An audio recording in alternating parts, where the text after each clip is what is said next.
Hello guys, welcome back to Seduce Me, the Otome. Oh my god, the Otome. This video I'm just so excited to make. I'm so excited to get back into this. Okay, so we are back. Seduce Me, the Otome. You're the Glitter Goons, I'm Zandy, and let's just jump into it. I'm so excited. Alright. It's because we already read that last time. Oh god. I shook my head to try to clear the sleepiness out of me, to no avail. I really didn't get any sleep last night. Also, side note, I'm not gonna be as articulate as I was last video, because I read everything I read last video 4 times, and this is the first time I've read all of this in like a month, because, you know, the last time I played it was like a month ago, which is more than most people get, but, you know, I'm sorry in advance. It's already time to wake up. Ugh, wait. School. As soon as I realized I had to go to school, I slid out of bed and looked at the vanity mirror. Fucking me! I gotta bleep that out. Crap. That's a relief. Luckily, there was barely a bruise on my cheek. You had to squint to actually see it. I doubted anyone would actually notice it unless they leaned in really close. Breathing out a sigh, I got dressed, took my backpack, and caught the bus to go to school. It wasn't even hours before everyone heard of the news. I was approached in school and given condolences for my loss. However, that wasn't what shocked my friends. Wait, so you have the whole Anderson house to yourself? Lucky as hell, man! Suzu, my grandpa died! Suzu, please! Be more... Suzu's over here just like, oh frick yeah! Quit being so sensitive, Naomi. Quit being so vulgar, Suzu. Ooh. Girl fight. Oh, I have to choose. God, I hate this. I hate this one, because this doesn't make any sense. Because, like, neither of them are really right or wrong. Because that just doesn't make any sense. Like, neither of them are, like, right, and neither of them are really wrong. Naomi is being a little sensitive, and Suzu's being a little insensitive. Also, this is a great opportunity, and I can shift next time, the next slide, so I can, you know, show this. But, like, their outfits, cute as heck. Cute as heck. Ah, so cute. Heckin' cute girls. Ah, the designer did such a good job. Ooh, such a good job. Such a good job. Anyway, these two losers. I guess I'm gonna go with Suzu's right, Naomi. Of course you would side with her. Naomi, don't hate me, please. Huh? See? At least she knows how to have fun. I know how to have fun. You don't need to be wild to have fun. Ooh. Guys, I'm going there after school today because my parents want me to get used to living there. Seriously? It hasn't even been a day since you came back to school. I know, but my parents want me to try living there as soon as possible. Still, that's really fast. Are you going to be okay? Of course. But even in the comfort of my best friends, life seemed to keep testing me. Oof! Oof! Oof! Hey! Don't go around shoving people like that. Ooh, Suzu said, don't go around shoving people like that. Ooh. Whoops. Did I strike a nerve, Capini? Okay, listen. I said I ain't gonna do it. She's a high school girl. This is mean. This is bullying. But who the absolute heck? Who? Hold on. I think it's shift. No, it's tab. It's not me you should be apologizing to. Oh. We're back. Hey! Don't go around shoving people like that. Whoops. Did I strike a nerve, Capini? Capini. God, this woman. That's what I get for, like, roasting a little girl. But, like, Jesus. Like, anyway. She let out a small laugh as she twirled her hair around her finger. Lisette, one of the last people I wanted to see today. It's not me you should be apologizing to. Oh, Anderson. Hey, how's it going? I'm alright. Haven't you already heard, Lizette? Of what? Her grandfather's passing. Ah, well, I'm sorry about that. I don't really watch a lot of news. This woman really out here said, yeah, I guess I'm sorry about that. I don't really watch a lot of news. And it's like, I guess that's pretty sad. Maybe I shouldn't have pushed you, but I know. I don't watch the news. It doesn't really sound like you mean it. Ooh, Suzu said it. I love Suzu so much. I do mean it. Earnestly. Why wouldn't I? Because you smell like a tuna fish. Typical Capini. Isn't her family involved with the mafia or something? I wouldn't be surprised if she brought out a bat from behind her back right this moment. What? If she did, you'd be dead. What are you doing? You'd be dead. Don't mess with my girl Capini. I will kill you. The mafia is not what you have to worry about. It is me, Miss Rude Girl. I'd nearly forgotten the crowd that followed Lisette, which was mostly comprised of people that no one wanted to see on a typical school day. No one had the slightest idea why exactly they followed Lisette around persistently, but they labeled themselves as social equals with her. That is out of line. Suzu comes from an honest family. Says the one whose family profits from political scandals. Snobby girl. I'm about to snob on you. You're about to slob on my knob. It's a terrible joke. I hate this. I hate this. No. Leave my friends alone. Punch. Yeah, your dad doesn't make anything unless he's in the court with dirty politicians. Says the girl with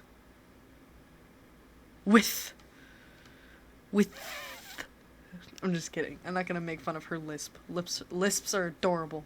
But not on you, because you're rude. Hey, let's all calm down for a second, alright? I'm sure Anderson needs some time to recuperate. I mean, what just happened? We need to give her some respect. Just stop. Stop acting like that already. Like you feel sorry for me. What are you talking about? Just Suzu's like gaping. Oh! I'm sure you're happy seeing me like this. You already have everything you've wanted, and now seeing me like this, life couldn't get any better. Bitterness seeped into me, and words started flying out of my mouth without filter. But honestly, I didn't care. I was so consumed by my anger that I only saw Lisette in front of me. What exactly am I to you? Just another part of your obstacle course? Is that what I am?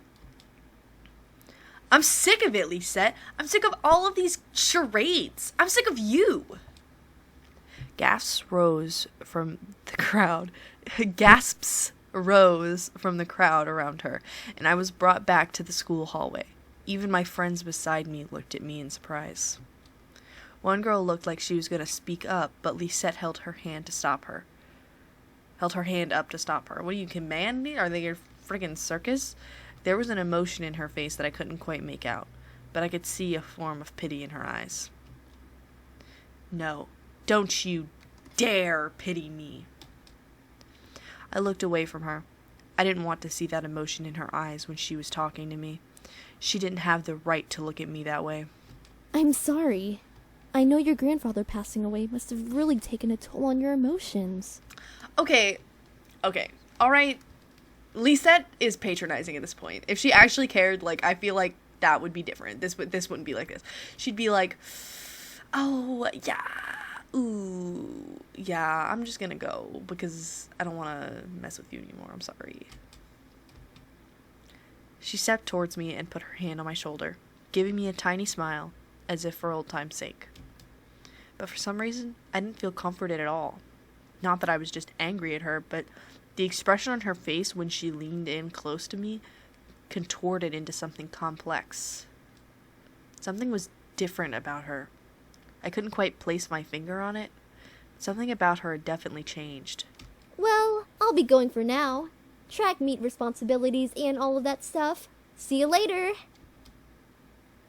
Something about Lisette made me feel uncomfortable. I wasn't just angry, but almost uneasy. What was it? I had never seen her like that before.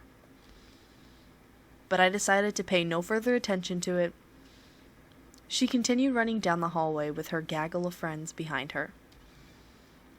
I refocused my attention to Miss Phillips, who was walking down the hall towards me. Is everything all right, girls? Nothing we couldn't handle, Mrs. P. Just a bunch of snobs. Just a bunch of snobs! God, I would die for Suzu! Suzu, hush! It was nothing, Mrs. Phillips. I see. Well, Miss Anderson, please accept my condolences for your loss. Thank you, Miss Phillips. Your grandfather was a good man. He really upheld the philanthropy of his company's policies, and the money that went towards charity, too. I know. He was amazing. I really looked up to him, and I want to be as good as he was. Well, I know that you'll be as great as your grandfather. Ah, Naomi, I love you! Hell yeah, she will. She'll be 10 times better than her grandfather. Ah, Suzu! We love supportive friends on this channel. We love them. Would I really be better than my grandfather? Everyone seemed to have high expectations for me. I wanted to do my best and make my family proud, but to be better than my grandfather? I wasn't sure about that. From outside the school window, I saw a familiar blue car pull up the curb. Undoubtedly, it was my father in the driver's seat. Oh, my ride's here. Well, I guess I'll see you both tomorrow. Want us to come with you? It's happening! We're about to see the boys! Oh, no, it's okay. I'll be fine. See ya. Hey, Dad. Hey, honey. As I got into the car, I noticed my father looked troubled, clutching at his steering wheel and staring straight ahead, as if something was really bothering him. About what happened yesterday. I'm sorry for yelling at you. Does your cheek still hurt? Okay, after playing this game so many times, I feel like Mr. Anderson is a good dad, but he just doesn't know how to compute emotions. And, like, I feel like I see my mom some in that. My mom's just really bad at conveying what, like, you know, she's just bad at conveying things sometimes. And that's okay. I still love her to death. But, like, I feel like my hatred at Mr. Anderson is a little unwarranted. But anyway, in saying that, this roast is in no way at my mom, because my mom isn't Mr. Anderson. And he didn't just slap me for asking if he even cared about my grandfather. So, Mr. Anderson, who do you think you are? Your bitch, titty, looking, green, olive, booty, woo! Ooh, you are a stinky boy. Stinky boy. Stinky, stinky, stinky. No, it's nothing to worry about. I mean it. I shouldn't have laid a finger on you. You know that you're my most precious daughter. You're all that I have. Support. We support this. We support the apologizing, the accepting wrongdoing, and the loving. Yes, we love that here. We support this. My mom also does this. But my mom doesn't really hit me. She doesn't hit me, but... Yet he couldn't bring himself to say what he could never say to me for such a long time.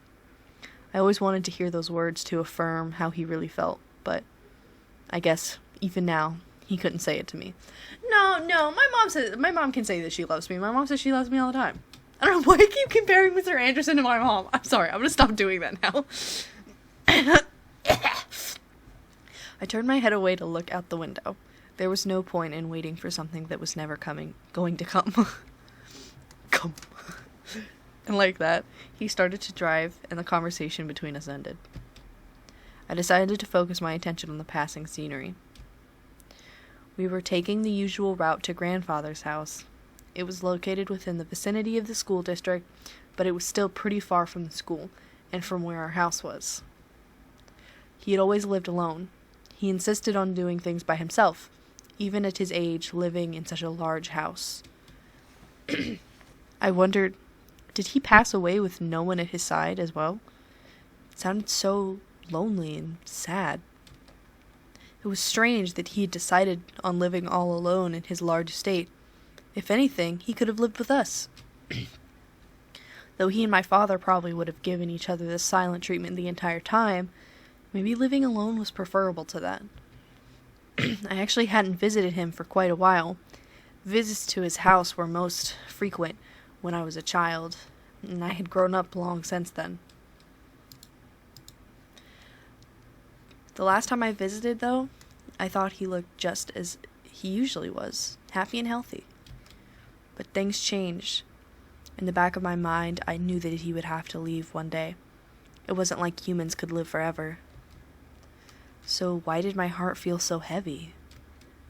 The car ride was mostly spent in silence until he spoke up again. How was school? Maintaining your grades, I hope. Wow, right back to your bullshittery! Yeah. I've been trying my best as of so far. Trying? That's not really doing the best you can, is it? Shut up! With my father, only some words I said were filtered through his ears. It was difficult to keep up a conversation without eventually talking about academics or my future, even if it was something loosely based on it. He always found a way to interrogate it whenever we talked. Anyway, your belongings are in the trunk. There isn't a lot, so I'm sure you can manage bringing them inside the house. After all, you are on the road to being independent now. Frickin' cuck. Yes, I can manage on my own. Yes! I am the Jedi. The usual silence resumed between us. I really wasn't sure what to say around him, especially when most of the time we didn't share the same opinions. It's probably a... Never mind. One question did linger in my mind, though. If he was going to justify acting so nonchalant at grandfather's funeral, I had the right to at least know why.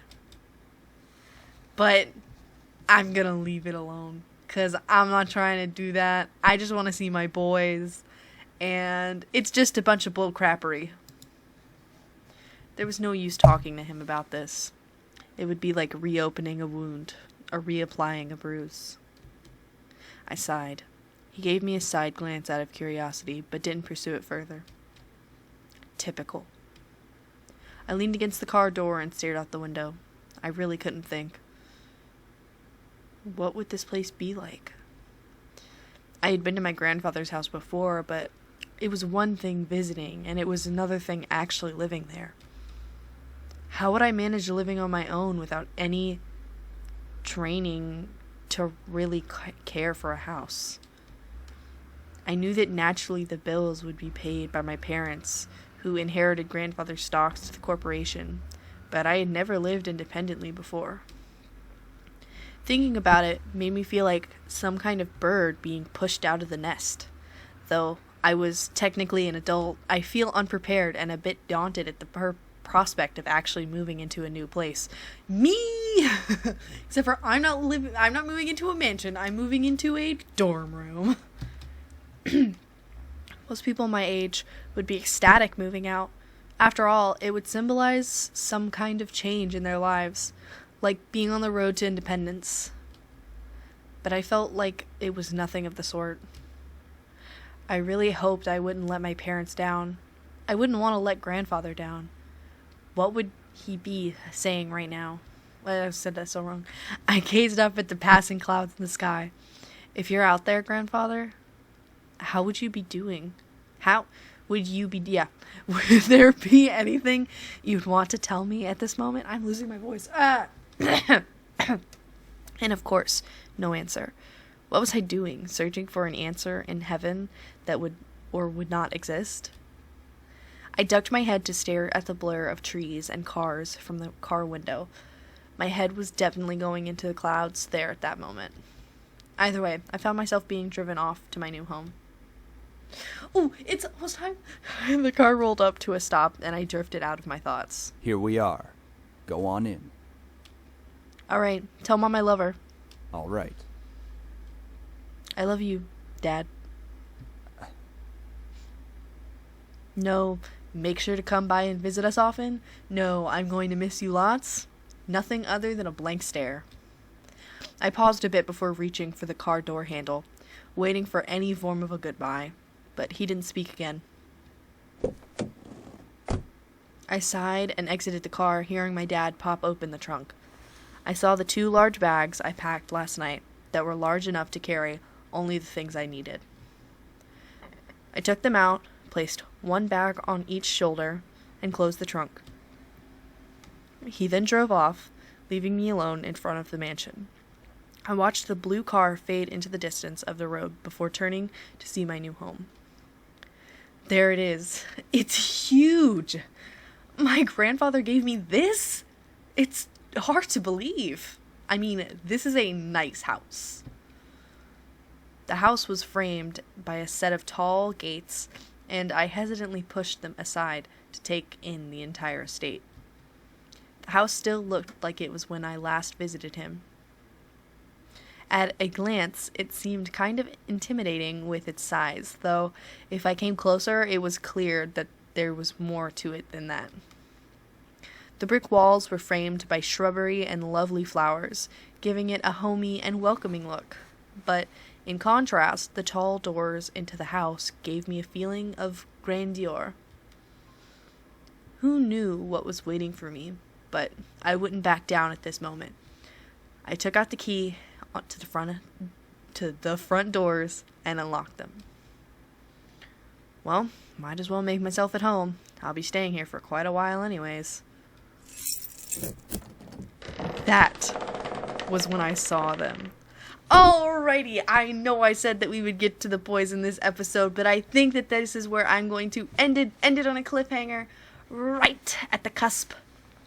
But I will see you guys next time. Maybe consider like, subscribe, and maybe hit that bell icon. Get post notifications whenever I post. But yeah, you guys cool. Hope you guys have a great day, and I will see you guys later.